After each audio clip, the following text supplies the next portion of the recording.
ꯉꯁꯤꯒꯤ ꯑꯍꯥꯟꯕ ꯏꯁꯩ ꯈꯨꯗꯣꯜ ꯇꯝꯖꯒꯦ. ꯏꯁꯩ ꯑꯁꯤꯕꯨ ꯈꯟꯕꯤꯔꯛꯄ ꯃꯦꯂꯣꯗꯤ ꯃꯥꯏꯕꯝꯒꯤꯗꯃꯛ ꯏꯁꯩ ꯑꯁꯤ ꯈꯨꯗꯣꯜ ꯇꯝꯖꯒꯦ.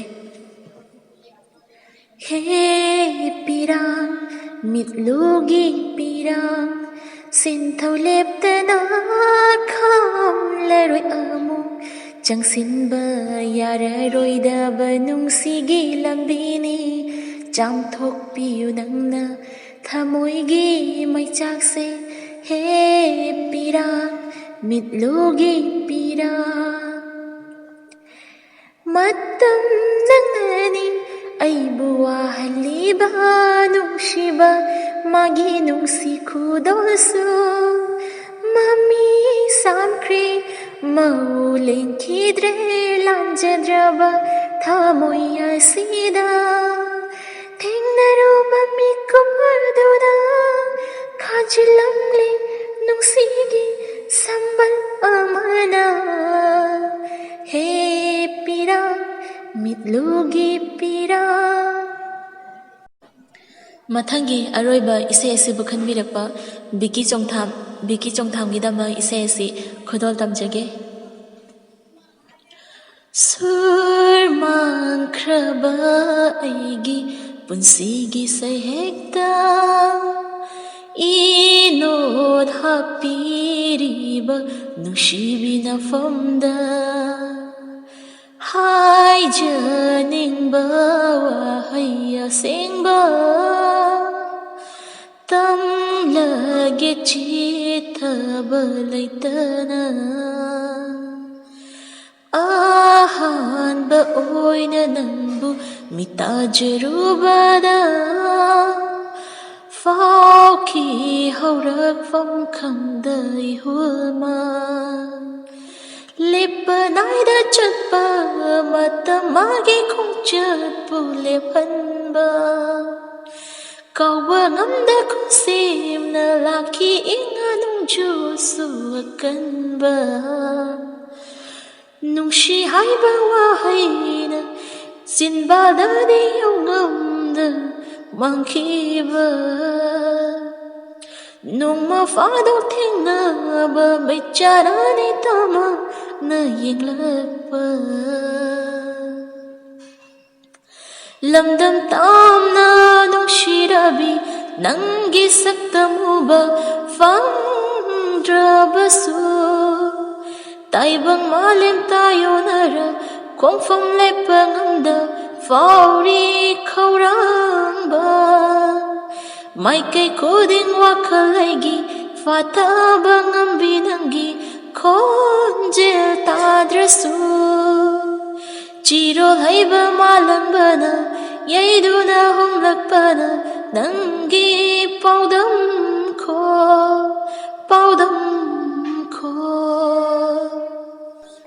ꯃꯌꯥꯝ ꯑꯗꯨꯗꯤ ꯋꯥꯔꯤ ꯍꯧꯖꯔꯒꯦ.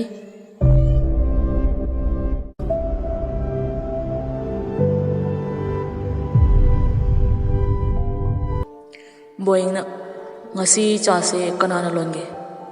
ꯃꯤ ꯑꯃꯅ ꯏꯕꯦꯝꯃ ꯃꯦꯔꯤꯅ ꯂꯣꯟꯕꯅꯤ ꯑꯆꯧꯕ ꯅꯪꯅ ꯂꯣꯜꯂꯣ ꯍꯥꯏꯌꯦꯅ. ꯕꯣꯏꯡꯅ ꯍꯥ ꯑꯩꯅ. ꯕꯣꯏꯡꯅ ꯉꯥꯏꯈꯣ ꯃꯌꯥꯝ ꯆꯥꯁꯦ ꯑꯝꯇ ꯊꯛꯄꯤꯈꯤꯅꯨ. ꯃꯦꯔꯤ ꯇꯨꯃꯤꯟꯅ ꯂꯩ. ꯃꯦꯔꯤꯅ ꯉꯁꯥꯏ ꯇꯤꯟ ꯑꯃ ꯇꯥꯈꯤꯕꯅꯤ ꯑꯗꯨꯅ ꯄꯣꯏꯖꯟ ꯑꯣꯟꯕ ꯑꯣꯏꯔꯝꯒꯅꯤ. ꯕꯣꯏꯡꯅ ꯇꯤꯟ ꯇꯥꯔꯦ ꯈꯪꯂꯕꯗꯤ ꯑꯃ ꯑꯃꯨꯛ ꯂꯣꯟꯕ ꯀꯩꯗꯧꯒꯦ? ꯃꯦꯔꯤꯅ ꯑꯩꯗꯤ ꯀꯩꯝꯇ ꯇꯧꯔꯣꯏꯗ꯭ꯔꯅ. ꯇꯟꯖꯥꯗꯨꯗ ꯃꯦꯔꯤꯒꯤ ꯀꯣꯜ ꯑꯃ ꯂꯥꯛꯏ. ꯀꯣꯜ ꯑꯗꯨꯅ ꯃꯦꯔꯤꯒꯤ ꯃꯁꯥꯕꯨ ꯀꯟꯖꯅꯕ ꯎꯄꯥꯏꯅꯤ. ꯃꯇꯝ ꯈꯔꯒꯤ ꯃꯇꯨꯡ ꯕꯣꯏꯡ ꯅꯨꯡꯊꯤꯜ ꯑꯃꯗ ꯌꯨꯇ꯭ꯌꯨꯕ ꯂꯥꯏꯚ ꯊꯥꯔꯝꯃꯤ. ꯉꯥꯏꯍꯥꯛ ꯋꯥꯔꯤ ꯁꯥꯟꯅꯔꯕ ꯃꯇꯨꯡ ꯚ꯭ꯌꯨꯌꯔꯁꯤꯡꯅ ꯕꯣꯏꯡꯒꯤ ꯐꯦꯃꯤꯂꯤ ꯃꯦꯝꯕꯔꯁꯤꯡꯕꯨ ꯌꯦꯡꯒꯦ ꯍꯥꯏꯔꯛꯏ. ꯕꯣꯏꯡꯅ ꯍꯥ ꯐꯦꯃꯤꯂꯤ ꯌꯦꯡꯒꯦꯕ? ꯍꯣꯏ ꯉꯥꯏꯍꯥꯛ ꯉꯥꯏꯕꯤꯌꯨꯀꯣ ꯃꯌꯥꯝ. ꯑꯁꯨꯝꯅ ꯕꯣꯏꯡ ꯀꯥꯗꯒꯤ ꯊꯣꯔꯛꯂꯒ ꯃꯌꯥꯝ ꯄꯨꯂꯞ ꯄꯨꯟꯕ ꯃꯐꯝꯗꯨꯗ ꯆꯪꯂꯛꯏ. ꯕꯣꯏꯡꯅ ꯃꯌꯥꯝꯗꯨ ꯎꯠꯂꯝꯃꯤ. ꯕꯣꯏꯡꯅ ꯁꯤꯅ ꯏꯃꯥ, ꯁꯤꯅ ꯏꯅꯥꯎ, ꯁꯤꯅ ꯏꯗꯣꯝꯆꯥꯒꯤ ꯃꯆꯥꯅꯨꯄꯤ. ꯃꯦꯔꯤ ꯏꯈꯠꯈꯩ ꯃꯌꯥꯝꯗ ꯍꯥꯏ ꯃꯌꯥꯝ ꯍꯥꯏꯅ ꯃꯈꯨꯠꯇꯨ ꯍꯥꯏꯔꯝꯃꯤ. ꯕꯣꯏꯡꯅ ꯁꯤꯅ ꯑꯩꯒꯤ ꯍꯥꯏꯒꯦ ꯇꯧꯕꯗ ꯕꯣꯏꯡ ꯌꯥꯝ ꯉꯛꯅ ꯀꯃꯦꯟ ꯑꯃ ꯄꯥꯔꯝꯃꯤ. ꯕꯣꯏꯡꯅ ꯀꯔꯝꯕꯅꯣ ꯁꯤꯔꯣ ꯍꯥꯏꯗꯨꯅ ꯃꯦꯔꯤꯕꯨ ꯎꯠꯂꯤ. ꯅꯨꯄꯥ ꯑꯃꯅ nate red lipido. Boying na, oh. Haiduna Panthoibu ulli. Nupa amana, mane. Madi matau karamna mafamduda. Boying pakhum piramde. Ngayhak tharaba matung boying lab tu loisilami. Boying wakalda. Thoibu khangliba misi kanano. Haiduna khalli numitu haukre mathangi numini mema imungda leiri mapalda mi ama kaubagi makol tai haiduna tholai memana ibungo kana korona ima Panthoibu memana o leile ibungo na kana korona ima ai Panthoigi mabungsingni memana o changlo asumna koro changlai memana now noi chedo amta kaurso mi laena hayu boinaw na hoima boinaw mathakta karaktuna machebu kawi boinaw na che Panthoina kaidorage na boinaw na che unaba nupa ama lawe boina kare nupa ama haiba now kanano boinaw na khangdiye da boing masadu chingnaba helai boing na now sida oina karo hayo nanga kaminaro boinaw na hoida boing na kanano nupa haise Panthoina aisu khangdiye boing na kaino khangdebo nakandagi korona abem Panthoi mamaidu fat laithoi koro oirami Panthoina da koro haina Panthoi kitang chatli adubu Panthoi mamita ukiba singdu ningsinglai boing na kanano made Panthoi khumde tumina lukthaduna lay korona da haina heta kaujiragi ai ming koro singjamai degini dagi labda abembu hangjakibudo boing na o nabani di karamna khangnabano koro lalakna kaino ne mabung singni boing na karamba mabung korona Panthoigi mamagi machegi machani boing na nangdi aigi yumse karamna khangiba korona imanaba khara lay aduda hangmaga lakchabani da boing makha tarudre boing na fare sanaro boing hayam laga kada changkhre boing changkhibaduda korona abe kaino nangna tawribase asukui napa amata sutadana aibo asu wahaliba karigino Panthoi mapisu tap tarami korona se khumo nang aibu nungshi hakibadai haiduna masadu nomi boing thong marumdagi ngangnaribadu tari korona Panthoigi masadu paibadu ubada sauninglami korona ai nangna leiba mafamdadasu nangbu thirui adubu idom chana nupa amana puduna chatkre hai nangi nuksibana ngawraba thamoise nangbu mafam khudin chatuna thikibani abe se khumo kaigino nangna tumina leiridubo Panthoina da koro ai kai haigadaba khangdre korona abe ai nangbu lawba laklini se loishaluro chatlase Panthoina da korona kaigino nangna asa nangina tawse ai yenba ngamdre se loishaluro ba chatlase ba Panthoina da koro na chalbo warobinu ai korona abe nang aibu nungsidraba nangna matam amada haikibado ai kaudriye se nang aibu nungsi haikiba natro abe Panthoina da koro aisu dabo nungsiye boing Panthoigi paukumduda mapi tarai boing masadu leiba ngamdraduna tholai anidu mapi sasat taithoknai boing na koro adudi sanahoko ai office ki urgent meeting ama lai asumna boing mathawai nungaitana kumlai memana achauba nangbu ngasi thabak chatloi haidaine boing hoi mai haide masadu tarang amada tumina chatkre memana haima chatkre ne hai nangbu ngaikhone manam nangkhige ne boing gari start tawduna yamfingna chatkre Panthoina da koro ai dabudi yamna nushi adubu korona adubu kaidoraba abe Panthoina ꯑꯗꯨꯕꯨ ꯍꯧꯖꯤꯛꯇꯤ ꯏꯐꯝꯗ ꯗꯥꯒꯤ ꯅꯨꯡꯁꯤꯕꯗꯣ ꯂꯩꯇ꯭ꯔꯦ꯫ ꯀꯣꯔꯧꯅ ꯑꯕꯦꯝ ꯀꯩꯅꯣ ꯅꯪꯅ ꯉꯥꯡꯂꯤꯕꯗꯨꯕꯣ? ꯅꯪ ꯑꯩꯒꯤ ꯅꯨꯡꯁꯤꯕꯕꯨ ꯀꯥꯎꯊꯣꯛꯄ ꯉꯝꯂꯗ꯭ꯔꯣ? ꯍꯥꯏꯌꯨꯁꯤ ꯉꯝꯂꯗ꯭ꯔꯣꯕ? ꯃꯦꯃꯁꯨ ꯁꯥꯟꯅꯔꯤꯕ ꯋꯥꯔꯤꯗꯨ ꯇꯥꯔꯝꯃꯤ꯫ ꯄꯥꯟꯊꯣꯏꯅ ꯍꯣꯏ ꯉꯝꯂꯅꯤ, ꯑꯩ ꯄꯨꯝꯅꯃꯛ ꯉꯝꯂꯅꯤ, ꯃꯁꯤ ꯄꯨꯝꯅꯃꯛꯁꯦ ꯗꯥꯅ ꯊꯣꯛꯍꯟꯈꯤꯕꯅꯤ꯫ ꯀꯣꯔꯧꯅ ꯑꯩꯅ ꯃꯇꯧ ꯀꯔꯝꯅ? ꯄꯥꯟꯊꯣꯏꯅ ꯗꯥ ꯀꯣꯔꯧ, ꯑꯩ ꯂꯥꯏꯔꯕꯤꯅꯤ, ꯑꯩꯒꯤꯅꯤ ꯍꯥꯏꯕꯗ ꯏꯄ꯭ꯋꯥꯁꯤ ꯅꯠꯇꯅ ꯀꯅꯥꯁꯨ ꯂꯩꯇꯦ꯫ ꯂꯥꯏꯔꯕꯤ, ꯄꯨꯄꯥꯡ ꯁꯨꯗ꯭ꯔꯕꯤ, ꯃꯊꯣꯡ ꯃꯔꯝ ꯈꯪꯗꯕꯤ ꯑꯩꯕꯨ ꯅꯪꯒꯤ ꯏꯃꯨꯡ ꯃꯅꯨꯡꯅ ꯄꯥꯝꯕꯤꯔꯣꯏꯌꯦ꯫ ꯑꯗꯨꯅ ꯗꯥꯅ ꯅꯨꯡꯁꯤꯅꯔꯤꯕ ꯅꯨꯄꯤꯗꯨꯒ ꯑꯗꯨꯝ ꯅꯨꯡꯁꯤꯅꯕꯤꯌꯨ꯫ ꯀꯣꯔꯧꯅ ꯑꯕꯦꯝ ꯀꯩꯅꯣ ꯅꯪꯅ ꯉꯥꯡꯂꯤꯕꯗꯨꯕꯣ? ꯑꯩ ꯒ꯭ꯌꯥꯟ ꯇꯥꯕ ꯉꯝꯗ꯭ꯔꯦ꯫ ꯄꯥꯟꯊꯣꯏꯅ ꯃꯗꯣ ꯑꯩꯉꯣꯟꯗ ꯍꯪꯕꯤꯔꯛꯀꯅꯨ, ꯗꯥꯅ ꯑꯗꯨꯝ ꯍꯪꯖꯧ꯫ ꯀꯣꯔꯧꯅ ꯑꯕꯦꯝ ꯑꯩ ꯒ꯭ꯌꯥꯟ ꯇꯥꯕ ꯉꯝꯗ꯭ꯔꯦ, ꯑꯩꯕꯨ ꯒ꯭ꯌꯥꯟ ꯑꯃꯨꯛꯇꯗꯤ ꯇꯥꯍꯜꯂꯣ꯫ ꯄꯥꯟꯊꯣꯏꯅ ꯑꯣ ꯑꯗꯨꯗꯤ ꯗꯥꯅ ꯅꯨꯃꯤꯠꯇꯨꯗ ꯅꯣꯛꯇꯨꯅ ꯆꯠꯃꯤꯟꯅꯈꯤꯕ ꯅꯨꯄꯤꯗꯨ ꯀꯅꯥꯅꯣ? ꯀꯣꯔꯧꯅ ꯅꯨꯄꯤ ꯍꯥꯏꯕ ꯀꯔꯝꯕ? ꯄꯥꯟꯊꯣꯏꯅ ꯈꯪꯗꯕ ꯁꯥꯔꯅꯨ, ꯅꯨꯡꯇꯤꯒꯤ ꯅꯨꯄꯤꯗꯨꯒ ꯅꯣꯛꯇꯨꯅ ꯆꯠꯃꯤꯟꯅꯈꯤꯕ ꯏꯃꯤꯠꯁꯤꯅ ꯎꯔꯕꯅꯤ꯫ ꯀꯣꯔꯧꯅ ꯑꯕꯦꯝ ꯀꯩꯅꯣ ꯅꯪꯅ ꯉꯥꯡꯂꯤꯕꯗꯣ? ꯑꯁꯨꯛ ꯀꯨꯏꯕꯁꯤ ꯅꯪꯇꯕꯨ ꯊꯤꯗꯨꯅꯇ ꯂꯥꯛꯄꯅꯤ, ꯐꯪꯂꯕ ꯃꯤꯀꯨꯞꯁꯤꯗꯅ ꯅꯪꯅ ꯑꯩꯕꯨ ꯑꯃꯨꯛ ꯏꯔꯥꯜ ꯁꯤꯔꯤꯕꯁꯤ ꯀꯔꯤꯒꯤꯅꯣ ꯑꯕꯦꯝ? ꯄꯥꯟꯊꯣꯏꯅ ꯑꯩꯅ ꯗ꯭ꯔꯃꯥ ꯇꯝꯕ ꯂꯣꯏꯔꯒ ꯊꯣꯔꯛꯄꯗ ꯅꯨꯡꯇꯤꯒꯤ ꯆꯠꯃꯤꯟꯅꯔꯤꯕ ꯅꯨꯄꯤꯗꯨ ꯀꯅꯥꯅꯣ? ꯑꯩꯉꯣꯟꯗꯒꯤ ꯅꯨꯄꯤ ꯑꯗꯨꯅ ꯍꯦꯜꯂꯦ ꯍꯥꯏꯗꯨꯅ? ꯀꯣꯔꯧꯅ ꯍꯥꯏꯔꯛꯑꯣ, ꯃꯈꯥ ꯇꯥꯔꯛꯑꯣ꯫ ꯄꯥꯟꯊꯣꯏꯅ ꯑꯩꯉꯣꯟꯗꯒꯤ ꯅꯨꯄꯤꯗꯨꯅ ꯍꯦꯜꯂꯦ ꯈꯟꯗꯨꯅ ꯑꯩꯕꯨ ꯂꯧꯕ ꯂꯥꯛꯇꯕ ꯅꯠꯇ꯭ꯔꯣ? ꯀꯣꯔꯧ ꯋꯥꯈꯜ ꯉꯥꯏꯍꯥꯛ ꯈꯜꯂꯤ, ꯉꯥꯏꯍꯥꯛ ꯂꯩꯔꯒ ꯅꯣꯛꯐꯦꯠ ꯇꯧꯅ ꯀꯣꯔꯧꯅ ꯑꯣ ꯑꯗꯨꯒꯤ ꯑꯣꯏꯔꯦ, ꯑꯗꯨꯗꯤ ꯏꯆꯟꯅꯨꯄꯤꯅꯦ, ꯏꯗꯣꯝꯆꯥꯒꯤ ꯃꯆꯥꯅꯦ, ꯇꯨꯏꯁꯟ ꯊꯤꯟꯕ ꯆꯠꯄꯅꯤ, ꯅꯨꯡꯇꯤꯒꯤ ꯅꯪ ꯂꯧꯕ ꯂꯥꯛꯇ꯭ꯔꯤꯉꯩ ꯇꯨꯏꯁꯟ ꯊꯤꯟꯕ ꯑꯗꯨꯝ ꯆꯠꯂꯤ꯫ ꯄꯥꯟꯊꯣꯏ ꯅꯣꯟꯊꯗꯨꯅ ꯇꯨꯃꯤꯟꯅ ꯂꯩ꯫ ꯀꯣꯔꯧꯅ ꯍꯧꯖꯤꯛꯐꯥꯎ ꯑꯩꯕꯨ ꯁꯥꯎꯔꯤꯕ꯭ꯔꯣ?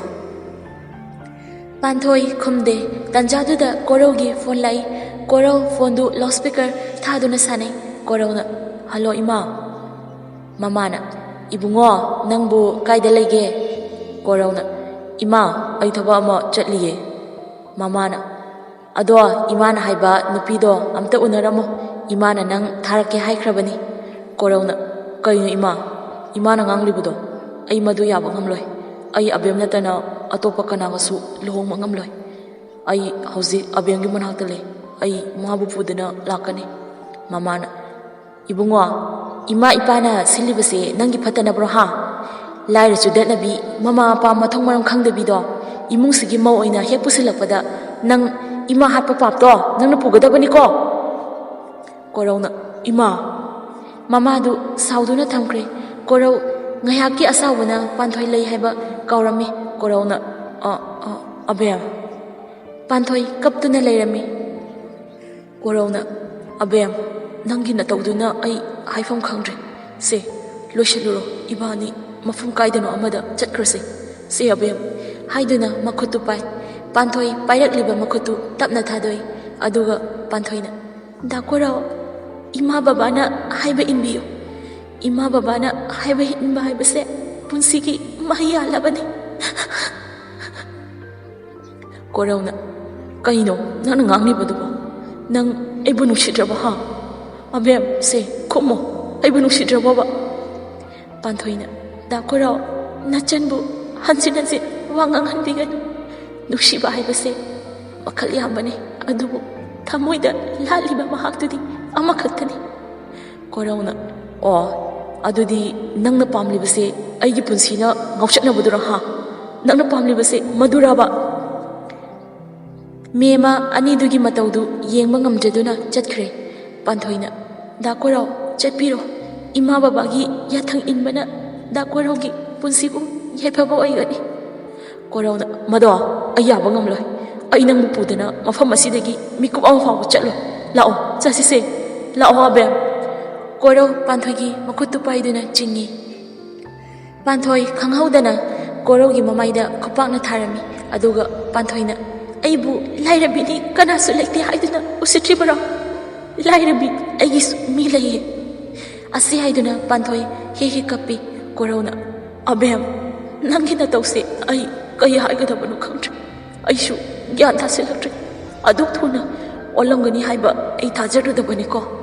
Abem Pare, Nangi Wakana, Adu Yarabadi, Aroboina, Nafamda, Wahayamatang Haizek, Madugi, Ayabadudi, Bibi Wabe, Panthoi Comde, Dominele, Corona, Madushu, Yaning Trabara, Fare, I, Nafamda, Amohana, Yetler, Panthoi Captuna, Dakorao, Aisu, Dakorao, Nushi, Adobo, Corona, Adobo Kaidarababe, Panthoina, Adobo, Nasidi, Inglaba Nushi Amana, Aigita Muibu, Managda, Jinxillary, Magi, Jamjerabamato, Magi, Tamuibu,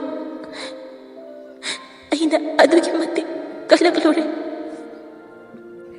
Aibu, Magi Tamoidegi, Laptolo Haiba, Yat, Mapoxi Magi, Magi Lamandi, Singam Leroy, Tamoisida, Fauriba, Wakasida, Kaliba, Asinata, Singnaba, Lamat, Amamulate. Corona, Ma Haibadi, Kanano Abe. Panthoi Comde, Corona, Hayobe, Ma Haibadi, Kanano. Panthoina, Atei Kanasunati, Hojikta, Lairamba, Haibalojine, Corona, Nang Haisi, Naboingla. Panthoina, Hoi, Corona, oh, for Nangi Ning Batumba, Ojero. Nang na Noktuna Labor Uraga, Agitamoshi, Pielagi Abe. Anidu, Nehaka Mine, Corona, Fare, Adudi, Aichakragi. Panthoi Kumde, Tumina, non Tadunale, Coro Kumlai, Memana, Haima, Ibungo, Chatorabo, Corona, Hoima, Memana, Saga, Takisine, Iconi Pankuo, Corona, Yarema, Kona, Matang Chabada, Taklagi, Memana, Hoi, Isana Yadrabanina, Corona, Ima, Adudi, Amok, Chatlagi, Memana, Hoi, Yoro, Coro, Chatkri, Nehaki Matum, Panthoi Kumlai, Memana, Izathoibia, Panthoina, Ima, Matangdi, Aibu Unabalakba, Mi Amta, Aibu Lady Habiko, Memana, Ihe, Kaidawa Yarage, Panthoina, Ima, Aigi, Ima Hoi, Dada Hoi Natana, Kana Sulaiti, Matum, Aibu Unaba, Laklabadi, Kanamta, Tajan Birakanu, Memana, Kangdaba Saduna. Hauzikidubu Nuigi Nabung Singni Haidaine Panthoina Nati Ima Aibu Lairabini Kanduna Karim Naba Laklibani Memana Karia Magumanasu Ichada Karim Naba Isagidama Equi Ama Ichau Chawna Lay Haibasi Kangdaba Jalo Ichabu Kanana Lairi Nangi Haino Asomda Boeing Officer Mikup Amafau Laitaramde Panthoina Haikiba Wahaidu Nisingduna Talaire Panthoina Aisu Dakorobu Nushi Boeing Makuktu Pubangam Latre Makutu Table Sudatli Tanjadu Mary Sanglay Marina Daboy Kidorge Nakuse Inga Tangaire Haiduna Makutu Pai Boeing Mary Makutu Fatkanthoi Marina Daboya Kidorge Se Nakutu Yangi Haiduna Boeing Makutu Pairami Boeing na Yari Mary Kashutoro Mary Ikai Hangdabagi Honabi Boeing da Hengo Tawi Boeing na Mary Admain Torapano Yam Hainade Nupi Amo already Lembatamo Boeing Fug Hogatli Mary na Kaino da boy I say Nupi Ingitpu Kem Kangdabanangbo Karamanupano I Dabu Tamoising Nanushi Haiduna Mary Boeing Bo Tunglomdagi Consili Boeing Mary Gi Mataududa Sounding Laduna Boeing na Mary Kaino nang tawrishe ha haiduna Mary Makutu thadoi nupi haibase yam lemgadabani nangi mawongdudi tukuchai nupi ama oiraga duk chekshindaba aigidi nangi na tawduda pangthagadaba nupado natte Mary Boeing gi wahaidida sounding laduna Mary na o dagise a kariba Panthoi haibra kaino laira judet nabi Mama pa mathong maram khangdabiduna hairadi yadoiraba Boeing Mary gi wahaidida Mary da kupak na tharami Boeing na kariba nang haujikido nang dilaredana mantri MLA fawbana ꯑꯩꯒꯤ ꯊꯣꯏꯕꯨ ꯎꯁꯤꯠꯇꯕꯗꯤ ꯌꯥꯔꯣꯏ ꯅꯪꯒꯨꯝꯕꯤꯒ ꯊꯣꯏꯒꯗꯤ ꯌꯥꯝ ꯈꯦꯠꯅꯔꯅꯤ ꯌꯥꯔꯦ ꯃꯐꯝꯁꯤꯗꯒꯤ ꯊꯣꯛꯈ꯭ꯔꯣ ꯑꯩꯅ ꯀꯥ ꯍꯦꯟꯅ ꯁꯥꯎꯔꯛꯂꯕꯗꯤ ꯅꯪ ꯑꯐꯕ ꯑꯣꯏꯔꯣꯏ ꯇꯟꯖꯥꯗꯨꯗ ꯕꯣꯌꯥꯏ ꯌꯥꯝ ꯐꯤꯡꯅ ꯆꯪꯂꯛꯏ ꯕꯣꯌꯥꯏꯅ ꯑꯆꯧꯕ ꯕꯣꯌꯤꯡꯅ ꯀꯩ ꯂꯩꯔꯦ ꯇꯥ ꯕꯣꯌꯥꯏ ꯕꯣꯌꯥꯏ ꯃꯦꯔꯤꯁꯨ ꯂꯩꯔꯝꯕꯗꯨꯗ ꯀꯔꯦꯝꯅꯅ ꯕꯣꯌꯥꯏꯅ ꯑꯆꯧꯕ ꯉꯁꯤꯗꯤ ꯄ꯭ꯂꯦ ꯂꯣꯏꯔꯦꯍꯦ ꯃꯦꯔꯤ ꯃꯁꯥꯗꯨ ꯄꯥꯈꯠꯄꯁꯨ ꯐꯥꯎꯔꯛꯂꯦ ꯃꯃꯥꯏꯗꯨ ꯑꯣꯟꯗꯨꯅ ꯂꯩ ꯕꯣꯌꯤꯡꯅ ꯇꯥꯗ ꯃꯗꯨꯒꯤ ꯄ꯭ꯔꯨꯞ ꯄꯨꯊꯣꯛꯄ ꯉꯝꯂꯗ꯭ꯔꯣ ꯕꯣꯌꯥꯏꯅ ꯉꯝꯅꯤ ꯁꯦ ꯄꯦꯟ ꯗ꯭ꯔꯥꯏꯚꯁꯤꯗ ꯂꯣꯏꯅ ꯌꯥꯎꯔꯕꯅꯤ ꯕꯣꯌꯤꯡꯅ ꯄꯦꯟ ꯗ꯭ꯔꯥꯏꯚꯇꯨꯕꯨ ꯂꯦꯞꯇꯣꯞꯇ ꯍꯥꯞꯆꯤꯟꯗꯨꯅ ꯌꯦꯡꯂꯝꯃꯤ ꯇꯟꯖꯥꯗꯨꯗ ꯃꯦꯔꯤ ꯆꯠꯀꯦ ꯇꯧꯏ ꯕꯣꯌꯥꯏꯅ ꯏꯕꯦꯝꯃ ꯃꯦꯔꯤ ꯅꯪꯁꯨ ꯌꯦꯡꯈꯣꯅꯦ ꯃꯦꯔꯤ ꯅꯣꯛꯐꯦꯠꯇꯃꯛ ꯇꯧꯏ ꯑꯁꯨꯝꯅ ꯌꯦꯡꯂꯛꯄꯗ ꯎꯔꯦ ꯃꯦꯔꯤ ꯑꯃꯗꯤ ꯃꯅꯦꯔꯣꯅꯤ ꯁ꯭ꯇꯥꯐ ꯈꯔꯁꯨ ꯌꯥꯎꯔꯤ ꯕꯦꯡ ꯑꯁꯤꯒꯤ ꯃꯥꯡꯅꯕ ꯇꯧꯔꯝꯕ ꯃꯈꯣꯏꯅ ꯁꯥꯟꯅꯈꯤꯕ ꯋꯥꯔꯤ ꯀꯌꯥ ꯃꯦꯔꯤ ꯃꯃꯥꯏꯗꯨ ꯊꯝꯕ ꯉꯝꯂꯛꯇ꯭ꯔꯗꯨꯅ ꯆꯠꯀꯦ ꯇꯧꯏ ꯕꯣꯌꯤꯡꯅ ꯃꯦꯔꯤ ꯉꯥꯏꯈꯣ ꯃꯦꯔꯤ ꯆꯞ ꯂꯦꯞꯄꯤ ꯃꯃꯥꯏꯗꯨ ꯅꯣꯟꯊꯗꯨꯅ ꯂꯩ ꯕꯣꯌꯤꯡꯅ ꯇꯥꯕ ꯌꯥꯏ ꯁ꯭ꯇꯥꯐꯁꯤꯡꯗꯨ ꯂꯣꯏꯅ ꯀꯧꯕꯤꯔꯛꯑꯣ ꯃꯤꯇꯤꯡ ꯑꯃ ꯂꯩ ꯍꯥꯏꯕꯤꯌꯨ ꯌꯥꯝꯅ ꯊꯨꯅ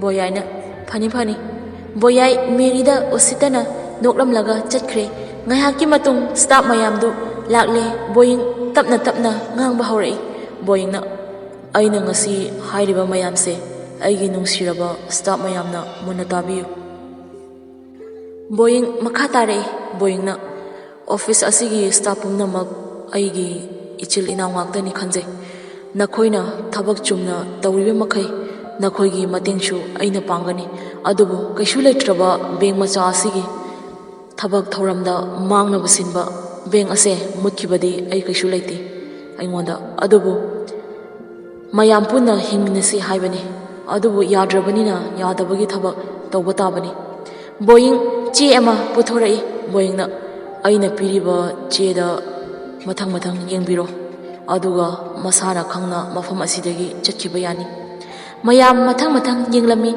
Mary gi sarauda yawba staff singdu thokre ngayaki matung Mary su thoke tawrami boyingna Mary ngaikho Mary tumina lei boyingna taboyai thokpikro boyingna Mary ai nangbu ichalda ichalgum khanbani aduga nangdi Mary na da boy nachal yam lankhri aibu amuta ngakpiyu masi pumnamak nenero nigi khuzin thawra ngaktani haiduna Mary kappi boyna madu pumnamak ta ai khangi aduga nangsu nasagi lambi nasana kapchabani thaba ama tawdringai tungda lakadaba poramdo khara yalo nang angang nate wakal khanba ngamlabani Mary na da boy nachal lale boyna fare nasagi lambi nasana kakcharabanina ai makha tana hainindri hairamlaga boying thoglai Mary kaptuna lehawi Mary na masi pumnamakse nineroni nangna thon mangaktani ko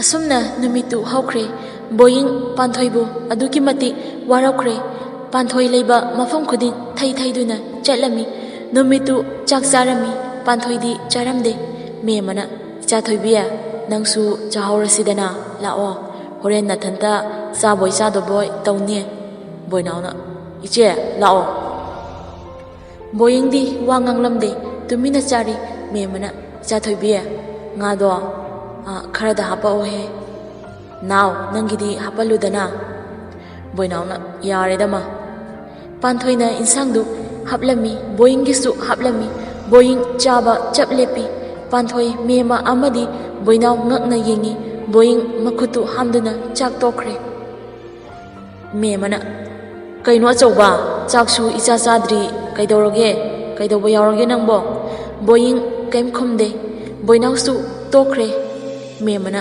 kaino ne ngasi sibo achobana tawriba matawsibo amupau tawdabani Panthoi tumina lei memana Panthoibiya nangsu lao chahawru lao Panthoi su chaboy chadaboy tawduna tokre numitu hawkre mathangi numini boying lambida gari yade haiduna leirami korausu tanjaduda lai korauna daboya gari yadraba boying haifet yengi wakhalda ꯑꯁ ꯃꯁꯤꯅ ꯑꯃꯨꯛ ꯊꯦꯡꯅꯔꯦꯅ ꯇꯧꯔꯤꯁꯦ ꯀꯣꯏꯔꯧꯅ ꯗꯥ ꯒꯥꯔꯤ ꯌꯥꯗ꯭ꯔꯕꯣ ꯕꯣꯌꯤꯡꯅ ꯑꯧ ꯌꯥꯗ꯭ꯔ ꯃꯥꯜꯂꯦ ꯀꯣꯏꯔꯧꯅ ꯑꯗꯨꯗꯤ ꯅꯅꯥꯎ ꯌꯦꯡꯖꯒꯦ ꯕꯣꯌꯤꯡꯅ ꯌꯥꯔꯅꯤꯗ ꯑꯉꯥꯡ ꯀꯧꯈ꯭ꯔꯕꯅꯤ ꯀꯣꯏꯔꯧꯅ ꯑꯩ ꯑꯗꯨꯝ ꯌꯦꯡꯂꯒꯦ ꯀꯩ ꯀꯥꯏꯒꯦꯗ ꯕꯣꯌꯤꯡꯅ ꯀꯩꯝꯇꯕꯨꯗꯤ ꯀꯥꯏꯗꯦꯗ ꯑꯗꯨꯗ ꯅꯪꯁꯨ ꯊꯕꯛ ꯊꯣꯛꯂꯛꯄ ꯑꯣꯏꯔꯝꯒꯅꯤ ꯀꯣꯏꯔꯧꯅ ꯌꯥꯔꯅꯤꯗ ꯀꯣꯏꯔꯧꯅ ꯒꯥꯔꯤꯗꯨ ꯁꯦꯝꯂꯝꯃꯤ ꯑꯅꯤꯗꯨ ꯉꯥꯏꯍꯥꯛ ꯋꯥ ꯉꯥꯡꯅꯗꯦ ꯉꯥꯏꯍꯥꯛꯀꯤ ꯃꯇꯨꯡ ꯕꯣꯌꯤꯡꯅ ꯅꯪꯗꯤ ꯄꯥꯟꯊꯣꯏꯒ ꯀꯔꯝꯅ ꯈꯪꯅꯔꯤꯅꯣ ꯀꯣꯏꯔꯧ ꯕꯣꯌꯤꯡꯒꯤ ꯍꯪꯂꯛꯄꯗꯨꯗ ꯂꯜꯂꯛ ꯇꯧꯅ ꯀꯣꯏꯔꯧꯅ ꯀꯔꯤꯕꯨꯗ ꯕꯣꯌꯤꯡꯅ ꯄꯥꯟꯊꯣꯏꯒ ꯀꯔꯝꯅ ꯈꯪꯅꯕꯅꯣ ꯍꯥꯏꯕꯅꯤꯗ ꯀꯣꯏꯔꯧꯅ ꯅꯣꯡꯃ ꯂꯝꯕꯤꯗ ꯑꯩꯒꯤ ꯒꯥꯔꯤꯅ ꯊꯦꯡꯒꯦ ꯇꯧꯕ ꯑꯗꯨꯗ ꯈꯪꯅꯕꯅꯦꯗ ꯕꯣꯌꯤꯡꯅ ꯕꯣꯌꯤꯡ ꯃꯈꯥ ꯇꯥꯔꯨꯗ꯭ꯔꯦ ꯀꯣꯏꯔꯧꯅ ꯗꯥꯒꯤ ꯅꯝꯕꯔ ꯑꯝꯇ ꯄꯤꯔꯝꯃꯣ ꯑꯩꯁꯨ ꯗꯥꯗ ꯀꯩꯅꯣꯝꯇ ꯍꯪꯅꯤꯡꯉꯤ ꯕꯣꯌꯤꯡꯅ ꯅꯝꯕꯔꯗꯨ ꯄꯤꯔꯝꯃꯤ ꯒꯥꯔꯤ ꯌꯥꯔꯗꯨꯅ ꯕꯣꯌꯤꯡꯅ ꯑꯗꯨꯗꯤ ꯌꯥꯝ ꯅꯨꯡꯉꯥꯏꯖꯔꯦ ꯏꯅꯥꯎꯒꯤ ꯂꯃꯟ ꯅꯣꯡꯃ ꯁꯣꯏꯗꯅ ꯁꯤꯡꯖꯒꯦ ꯑꯁꯨꯝꯅ ꯑꯅꯤꯗꯨ ꯃꯐꯝ ꯑꯗꯨꯗꯒꯤ ꯀꯥꯏꯅꯔꯦ ꯕꯣꯌꯤꯡ ꯑꯣꯐꯤꯁꯇ ꯂꯩꯐꯝ ꯈꯪꯗ꯭ꯔꯗꯨꯅ ꯌꯥꯝ ꯉꯟꯅ ꯃꯌꯨꯝ ꯍꯜꯂꯛꯏ ꯉꯁꯤꯗꯤ ꯄꯥꯟꯊꯣꯏ ꯅꯍꯥꯟꯈꯩ ꯕꯣꯌꯤꯡꯁꯨ ꯍꯜꯂꯛꯄ ꯃꯇꯝ ꯅꯠꯇꯕꯅꯤ나 ꯄꯥꯟꯊꯣꯏ ꯋꯥꯔꯤ ꯁꯥꯟꯅꯗꯨꯅ ꯂꯩꯔꯝꯃꯤ ꯕꯣꯌꯤꯡꯁꯨ ꯍꯣꯔꯣꯟ ꯈꯣꯡꯂꯨꯗ꯭ꯔꯦ ꯄꯥꯟꯊꯣꯏꯅ ꯅꯪ ꯅꯍꯥꯟꯈꯩ ꯀꯥꯏꯗ ꯂꯩꯔꯨꯒꯦ ꯐꯣꯟꯁꯨ ꯇꯧꯔꯛꯇꯦ ꯍꯣꯏꯅꯤ ꯃꯥꯏꯅꯤꯁꯨ ꯀꯩꯝ ꯍꯥꯏꯔꯛꯇꯦ ꯅꯪꯕꯨ ꯑꯩꯒꯥꯁꯦ ꯎꯅꯤꯡꯗꯕ꯭ꯔꯣ ꯅꯨꯡꯁꯤꯗꯕ꯭ꯔꯣꯕ ꯑꯗꯨꯗꯤ ꯑꯩ ꯂꯧꯕ ꯂꯥꯛꯑꯣ ꯕꯣꯌꯤꯡ ꯋꯥꯈꯜꯗ ꯑꯩꯅ ꯒꯦꯠꯀ ꯍꯥꯡꯂꯛꯇꯦ ꯈꯜꯂꯤꯁꯤꯗꯤ ꯃꯥꯒꯤ ꯀꯣꯔꯧ ꯍꯥꯏꯕꯗꯨꯒ ꯋꯥꯔꯤ ꯁꯥꯟꯅꯔꯤꯕ ꯑꯣꯏꯔꯦ ꯄꯥꯟꯊꯣꯏꯅ ꯎꯅꯤꯡꯉꯦꯕ ꯑꯩꯁꯨ ꯍꯥꯏꯗꯨꯅ ꯄꯥꯟꯊꯣꯏ ꯐꯠ ꯂꯩꯊꯣꯔꯛꯄꯗ ꯕꯣꯌꯤꯡ ꯂꯦꯞꯇꯨꯅ ꯂꯩꯔꯝꯃꯤ ꯄꯥꯟꯊꯣꯏ ꯈꯪꯗꯨꯅ ꯏꯃꯥ ꯍꯥꯏꯗꯨꯅ ꯐꯣꯟꯗꯨ ꯂꯩꯃꯥꯏꯗ ꯊꯥꯗꯔꯝꯃꯤ ꯇꯟꯖꯥꯗꯨꯗ ꯐꯣꯟꯗꯨ ꯂꯥꯎꯠ ꯁ꯭ꯄꯤꯀꯔ ꯑꯣꯟ ꯇꯧꯔꯛꯏ ꯆꯅꯨꯅ ꯄꯥꯟꯊꯣꯏ ꯀꯩꯗꯧꯔꯒꯦ ꯄꯥꯟꯊꯣꯏ ꯐꯣꯟꯗꯨ ꯐꯠ ꯂꯧꯈꯠꯂꯛꯏ ꯀꯥꯏꯕ꯭ꯔꯥ ꯍꯥꯏꯗꯨꯅ ꯌꯦꯡꯉꯤ ꯑꯗꯨꯕꯨ ꯀꯩꯝꯇ ꯇꯧꯔꯝꯗ꯭ꯔꯦ ꯆꯅꯨꯅ ꯅꯨꯄꯤ ꯀꯩꯗꯧꯔꯒꯦ ꯃꯤ ꯅꯪꯕꯣ ꯅꯣꯏ ꯍꯦꯔꯣ ꯍꯦꯟꯁꯝꯗꯣ ꯂꯥꯛꯑꯕꯣ ꯄꯥꯟꯊꯣꯏ ꯂꯥꯎꯠ ꯁ꯭ꯄꯤꯀꯔꯗꯨ ꯑꯣꯐ ꯇꯧꯁꯤꯜꯂꯤ ꯄꯥꯟꯊꯣꯏꯅ ꯀꯩꯝ ꯇꯧꯗꯦ ꯊꯝꯂꯒꯦ ꯀꯣꯟꯅ ꯇꯧꯔꯛꯂꯒꯦ ꯄꯥꯟꯊꯣꯏ ꯐꯣꯟꯗꯨ ꯐꯠ ꯀꯛꯊꯠꯂꯤ ꯑꯗꯨꯒ ꯀꯨꯝꯈ꯭ꯔꯦ ꯕꯣꯌꯤꯡꯅ ꯆꯅꯨ ꯑꯣꯏꯔꯦ ꯑꯩꯁꯨꯕ ꯑꯁ ꯑꯃ ꯃꯍꯥ ꯁꯣꯏꯗꯨꯅ ꯅꯝꯕꯔ ꯂꯧꯈ꯭ꯔꯤꯗꯨꯅ ꯀꯔꯤ ꯑꯃꯨꯛ ꯍꯥꯏꯔꯛꯇꯣꯏꯖꯥꯠꯅꯣ ꯕꯣꯌꯤꯡꯅ ꯀꯔꯤꯕ ꯍꯧꯖꯤꯛꯀꯤꯗꯨꯕꯣ ꯅꯣꯏ ꯍꯦꯔꯣ ꯍꯦꯟꯁꯝ ꯍꯥꯏꯕ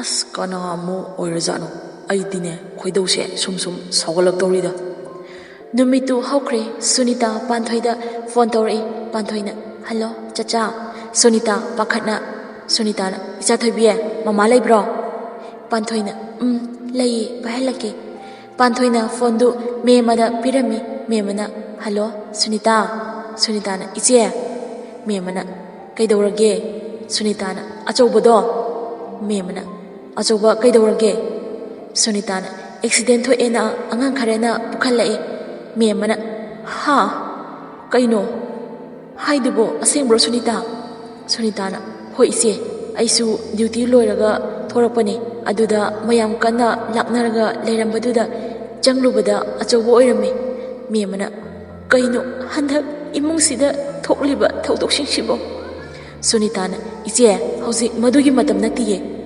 ꯑꯇꯣꯝꯕꯗ ꯄꯥꯎ ꯄꯤꯈꯤꯁꯤꯔꯣ ꯃꯦꯝꯃꯅ ꯄꯤꯔꯨꯔꯅꯨꯗ ꯑꯉꯥꯡꯗꯣ ꯃꯊꯣꯡ ꯃꯔꯝ ꯑꯃꯨꯛ ꯈꯪꯂꯔꯣꯏ ꯁꯨꯅꯤꯇꯥꯅ ꯍꯣꯏ ꯑꯗꯨꯗꯤ ꯈꯔ ꯊꯨꯅ ꯂꯥꯛꯎꯀꯣ ꯏꯆꯦ ꯃꯦꯝꯃꯅ ꯍꯧꯖꯤꯛꯄꯨ ꯀꯩ ꯐꯤꯕꯝꯗ ꯂꯩꯔꯤꯒꯦ ꯑꯆꯧꯕꯗꯣ ꯁꯨꯅꯤꯇꯥꯅ ꯗꯣꯛꯇꯔꯁꯤꯡꯅꯕꯨꯗꯤ ꯀꯩꯝ ꯇꯧꯔꯣꯏ ꯍꯥꯏꯔꯤ ꯒ꯭ꯌꯥꯟꯕꯨꯗꯤ ꯂꯥꯛꯇ꯭ꯔꯤꯌꯦ ꯏꯆꯦ ꯑꯗꯣ ꯀꯩꯝ ꯈꯜꯂꯨꯅꯨꯗ ꯑꯩꯈꯣꯏ ꯃꯌꯥꯝ ꯂꯩꯔꯤꯁꯤꯗꯤ ꯑꯗꯣ ꯏꯆꯦ ꯃꯦꯝꯃꯅ ꯍꯥꯏꯌꯣ ꯁꯨꯅꯤꯇꯥꯅ ꯄꯥꯟꯊꯣꯏꯗꯣ ꯇꯞꯅ ꯍꯥꯏꯌꯨ ꯑꯃꯨꯛ ꯄꯥꯈꯠꯈꯤꯅꯤ ꯃꯦꯝꯃꯅ ꯍꯣꯏ ꯊꯝꯃꯣ ꯑꯩꯈꯣꯏꯁꯨ ꯂꯥꯛꯅꯕ ꯇꯧꯔꯒꯦ ꯁꯨꯅꯤꯇꯥ ꯐꯣꯟ ꯊꯝꯈ꯭ꯔꯦ ꯄꯥꯟꯊꯣꯏꯅ ꯏꯃꯥ ꯗꯥ ꯕꯣꯌꯤꯡ ꯀꯩꯗꯧꯔꯦ ꯍꯥꯏꯅꯣ ꯃꯦꯝꯃꯅ ꯀꯩꯁꯨ ꯅꯠꯇꯦꯗ ꯑꯦꯛꯁꯤꯗꯦꯟ ꯊꯣꯛꯑꯦꯅ ꯈꯔ ꯁꯣꯛꯑꯦꯌꯦ ꯄꯥꯟꯊꯣꯏꯅ ꯃꯦꯝꯃꯅ ꯂꯣꯏꯁꯤꯜꯂꯨꯔꯣ ꯗꯣꯛꯇꯔ ꯆꯠꯁꯤ ꯄꯥꯟꯊꯣꯏ ꯃꯪꯉꯤ ꯃꯦꯝꯃꯅ ꯏꯆꯥꯊꯣꯏꯕꯤ ꯇꯥꯕ꯭ꯔꯣ ꯅꯪꯕꯣ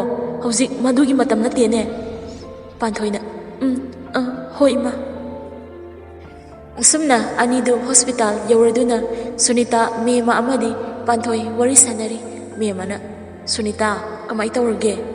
ꯁꯨꯅꯤꯇꯥꯅ ꯏꯆꯦ ꯀꯩꯝꯇꯕꯨꯗꯤ ꯇꯧꯗ꯭ꯔꯤ, ꯒ꯭ꯌꯥꯟ ꯂꯥꯛꯄ ꯉꯥꯏꯔꯤ, ꯑꯗꯣ ꯃꯀꯣꯛꯇ ꯈꯤꯇꯪ ꯁꯣꯛꯑꯦ ꯍꯥꯏꯌꯦ, ꯌꯥꯝ ꯀꯟꯅ ꯁꯣꯛꯄꯗꯤ ꯅꯠꯇ ꯃꯥꯜꯂꯦ꯫ ꯑꯁꯨꯝꯅ ꯉꯥꯏꯔꯝꯃꯤ꯫ ꯅꯨꯃꯤꯠꯁꯨ ꯇꯥꯁꯤꯜꯂꯛꯏ꯫ ꯁꯨꯅꯤꯇꯥꯅ ꯏꯆꯦ ꯅꯨꯃꯤꯠꯁꯨ ꯇꯥꯔꯛꯑꯦ, ꯆꯥꯛ ꯏꯁꯤꯡꯅ ꯀꯃꯥꯏ ꯇꯧꯕ?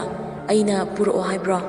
ꯃꯦꯝꯃꯅ ꯌꯥꯔꯅꯤꯗ, ꯏꯆꯦ ꯑꯗꯨꯝ ꯆꯠꯂꯒꯦ, ꯉꯁꯥꯏ ꯍꯣꯕꯦ ꯍꯣꯕꯦ ꯇꯧꯕꯗ ꯐꯤꯁꯨ ꯄꯨꯔꯛꯇꯦ꯫ ꯁꯨꯅꯤꯇꯥꯅ ꯍꯣꯏ ꯍꯣꯏ ꯑꯗꯨꯗꯤ ꯏꯕꯨꯡꯉꯣ ꯕꯣꯌꯥꯏꯁꯨ ꯂꯩꯕꯅꯤ, ꯆꯠꯃꯤꯟꯅꯔꯣ ꯍꯦꯛ, ꯏꯆꯥꯊꯣꯏꯕꯤ ꯏꯕꯥꯅꯤ ꯂꯩꯍꯧꯔꯒꯦ꯫ ꯃꯦꯝꯃ ꯆꯠꯈ꯭ꯔꯦ꯫ ꯄꯥꯟꯊꯣꯏ ꯕꯣꯌꯤꯡꯒꯤ ꯃꯅꯥꯛꯇ ꯂꯩꯔꯝꯃꯤ꯫ ꯄꯥꯟꯊꯣꯏ ꯕꯣꯌꯤꯡꯒꯤ ꯃꯇꯧꯗꯨ ꯎꯕꯗ ꯃꯄꯤ ꯇꯥꯔꯛꯏ, ꯀꯞꯁꯨ ꯀꯞꯂꯝꯃꯤ꯫ ꯉꯥꯏꯍꯥꯛꯀꯤ ꯃꯇꯨꯡ ꯃꯦꯝꯃꯁꯨ ꯂꯥꯛꯑꯝꯃꯤ꯫ ꯃꯦꯝꯃꯅ ꯏꯆꯥꯊꯣꯏꯕꯤ ꯗꯗꯥꯕꯨ ꯒ꯭ꯌꯥꯟ ꯂꯥꯛꯑꯕꯣ? ꯄꯥꯟꯊꯣꯏ ꯃꯄꯤꯗꯨ ꯇꯩꯊꯣꯛꯏ꯫ ꯃꯦꯝꯃꯅ ꯏꯆꯥꯊꯣꯏꯕꯤ ꯀꯞꯂꯕꯣ? ꯃꯃꯥꯁꯨ ꯀꯩ ꯍꯥꯏꯒꯗꯕꯅꯣ ꯈꯪꯗ꯭ꯔꯦ, ꯏꯆꯥꯗ ꯍꯟꯗꯛ ꯇꯧꯔꯤꯕ ꯃꯇꯧꯁꯦ, ꯍꯥꯏꯗꯨꯅ ꯃꯦꯝꯃꯁꯨ ꯀꯞꯂꯝꯃꯤ꯫ ꯄꯥꯟꯊꯣꯏꯅ ꯏꯃꯥ ꯌꯥꯔꯤꯁꯦ, ꯀꯩꯝ ꯈꯜꯂꯨꯔꯅꯨ, ꯀꯩꯝꯇ ꯇꯧꯔꯣꯏ ꯍꯥꯏꯗꯨꯗꯤ ꯆꯆꯥꯅ꯫ ꯃꯦꯝꯃꯅ ꯍꯣꯏ ꯍꯣꯏ꯫ ꯉꯥꯏꯍꯥꯛꯀꯤ ꯃꯇꯨꯡ ꯕꯣꯌꯤꯡ ꯒ꯭ꯌꯥꯟ ꯂꯥꯛꯏ꯫ ꯕꯣꯌꯤꯡꯅ ꯏꯃꯥ꯫ ꯃꯦꯝꯃꯅ ꯑꯆꯧꯕ ꯒ꯭ꯌꯥꯟ ꯂꯥꯛꯑꯕꯣ? ꯕꯣꯌꯤꯡ ꯀꯣꯏꯂꯩ ꯂꯩꯗꯨꯅ ꯌꯦꯡꯉꯤ, ꯑꯗꯨꯕꯨ ꯄꯥꯟꯊꯣꯏ ꯎꯗꯕꯗꯨꯗ ꯊꯃꯣꯏꯗ ꯁꯣꯜꯂꯤ꯫ ꯊꯣꯏ ꯅꯪ ꯏꯐꯝꯗꯒꯤ ꯂꯥꯞꯂꯒꯦ ꯈꯜꯂꯕꯣ? ꯑꯩꯒꯤ ꯊꯃꯣꯏꯕꯨ ꯑꯣꯠꯂꯒ ꯅꯪꯅ ꯄꯦꯜꯂꯤꯁꯤ ꯀꯩꯅꯣ ꯊꯣꯏ? ꯕꯣꯌꯤꯡ ꯂꯨꯛꯊꯗꯨꯅ ꯂꯩ꯫ ꯃꯦꯝꯃ ꯃꯆꯥꯒꯤ ꯃꯇꯧꯗꯨ ꯃꯆꯥꯅ ꯈꯜꯂꯤꯕꯗꯨ ꯈꯪꯂꯩ꯫ ꯉꯥꯏꯍꯥꯛ ꯂꯩꯔꯒ ꯄꯥꯟꯊꯣꯏ ꯆꯪꯂꯛꯏ꯫ ꯄꯥꯟꯊꯣꯏꯅ ꯏꯃꯥ ꯁꯤ ꯌꯥꯔꯗ꯭ꯔꯣ? ꯃꯦꯝꯃꯅ ꯌꯥꯔꯦ ꯌꯥꯔꯦ, ꯅꯣꯏ ꯗꯗꯥꯗ ꯄꯤꯌꯨ ꯍꯥꯏꯗꯨꯅ ꯄꯤꯔꯝꯃꯤ꯫ ꯄꯥꯟꯊꯣꯏꯅ ꯗꯥꯕꯣꯌꯦ ꯁꯦ ꯏꯁꯤꯡꯁꯦ ꯈꯔ ꯊꯛꯆꯤꯟꯁꯦ꯫ ꯕꯣꯌꯤꯡ ꯃꯊꯃꯣꯏꯗꯗꯤ ꯍꯔꯥꯎꯖꯩ, ꯑꯗꯨꯕꯨ ꯍꯧꯈꯤꯕ ꯊꯧꯗꯣꯛꯇꯨ ꯅꯤꯡꯁꯤꯡꯂꯨꯕꯗ ꯍꯦꯛꯇ ꯁꯥꯎꯅꯤꯡꯕ ꯐꯥꯎꯏ꯫ ꯕꯣꯌꯤꯡ ꯄꯥꯟꯊꯣꯏꯅ ꯏꯁꯤꯡ ꯄꯤꯔꯤꯕꯗꯨ ꯂꯧꯔꯝꯗꯦ꯫ ꯃꯦꯝꯃ ꯕꯣꯌꯤꯡꯒꯤ ꯃꯇꯧꯗꯨ ꯈꯪꯂꯗꯨꯅ ꯃꯦꯝꯃꯅ ꯏꯆꯥꯊꯣꯏꯕꯤ ꯃꯃꯥ ꯆꯆꯥꯗꯣ ꯑꯝꯇ ꯌꯦꯡꯂꯨꯒꯦ, ꯅꯪ ꯗꯗꯥꯕꯨ ꯆꯥꯛ ꯄꯤꯖꯔꯝꯃꯣ꯫ ꯄꯥꯟꯊꯣꯏꯅ ꯍꯣꯏ ꯏꯃꯥ, ꯑꯗꯣ ꯃꯃꯥ ꯍꯣꯏꯁꯨ ꯆꯥꯛ ꯆꯥꯊꯣꯛꯂꯨꯔꯣ, ꯊꯦꯡꯉꯦ꯫ ꯃꯦꯝꯃꯅ ꯅꯪꯗꯤ?